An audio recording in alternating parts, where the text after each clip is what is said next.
pula mo ang customer na mahal ang presyo at agad kang nag-explain, 70% ng pagkakataon, ikaw mismo ang nagtutulak sa kanila na lumipat sa ibang lugar.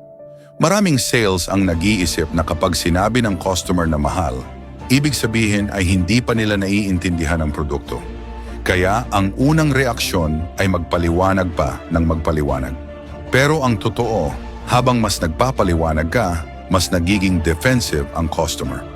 Ang magagaling na sales ay hindi nakikipagtalo kung sino ang tama o mali.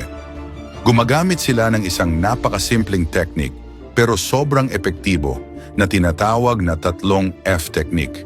Ang 3 F ay nangangahulugang feel, found.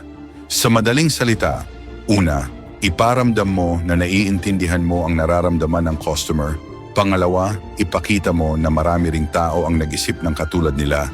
At panghuli,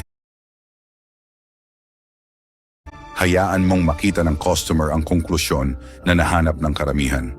Kapag sinabi ng customer, mahal naman nito, ang baguhang sales ay agad kukontra, ang bihasang sales ay sasagot ng mahinahon. Naiintindihan ko po kayo, normal lang na magulat sa presyong ganito. Isang pangungusap lang, bumababa na agad ang depensa ng customer. Pagkatapos, iparamdam mo na hindi sila nag-iisa sa ganitong pag-iisip. Halimbawa, marami rin pong customer namin dati ang nag-isip ng katulad ninyo sa umpisa, kaya nag-check muna sila sa ibang lugar. Ang linyang ito ay nagbibigay ng ginhawa sa customer. Pakiramdam nila, normal lang ang kanilang pag-aalinlangan, hindi sila maarte at hindi sila pinipilit bumili. Saka mo lang dadalhin sa found ang resulta na naranasan ng karamihan. Sasabihin mo, pero matapos silang magkumpara, karamihan sa kanila ay bumalik din dito dahil nakita nila na original ang piyesa, malinaw ang presyo, at kapag may problema, inaasikaso namin hanggang dulo. Mapapansin mo, hindi mo sinabing ikaw ang pinakamagaling. Hindi ka nakipagtalo tungkol sa presyo. Nagbahagi ka lang ng totoong nangyari. At doon nagsisimulang magtiwala ang customer. Hindi bumibili ang customer dahil mahusay kang magsalita. Bumibili sila dahil pakiramdam nila ang desisyon ay galing mismo sa kanila.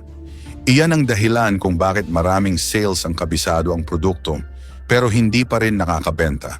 Hindi dahil mahina sila, kundi dahil kulang sila sa paraan ng pagsasalita na nagbibigay ng seguridad sa customer. At ang mga teknik tulad ng 3 F ay hindi basta-basta naiisip. Hinango ito mula sa maraming totoong sales situations, mula sa mga taong matagal nang nasa larangan at kabisado na ang sikolohiya ng customer, lalo na sa mga sensitibong sandali. Kaya ko sinasabing kahit mapuyat ka, basahin mo ang librong ito hanggang dulo.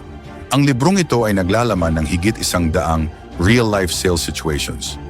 May mga sample dialogues at tamang tanong para manatili kang may control, makapag-handle ng objections, at hayaan ang kliyente na maramdaman na worth it ang produkto. Sa kahit anong pahina ka magbukas, may makukuha kang solusyon. Paano mag-trigger ng need sa tamang timing? Paano i-handle ang difficult customers at mga kliyenteng tahimik? Paano i-frame ang presyo para hindi maging hadlang? Paano gumamit ng questions para i-guide ang kliyente sa desisyon? Paano makabuo ng trust at good impression mula sa unang minuto? Hindi ito librong puro teorya. Ito ay action map na magle-level up ng skills mo sa communication, persuasion at closing. Ang pagitan ng mahusay at mahina na salesperson ay hindi talino, kundi dami ng techniques na alam nilang gamitin. Lahat ng bagay na nalilito ka pa sa sales, lahat ng sikreto na hindi basta sinasabi ng top sales, ay nasa librong ito.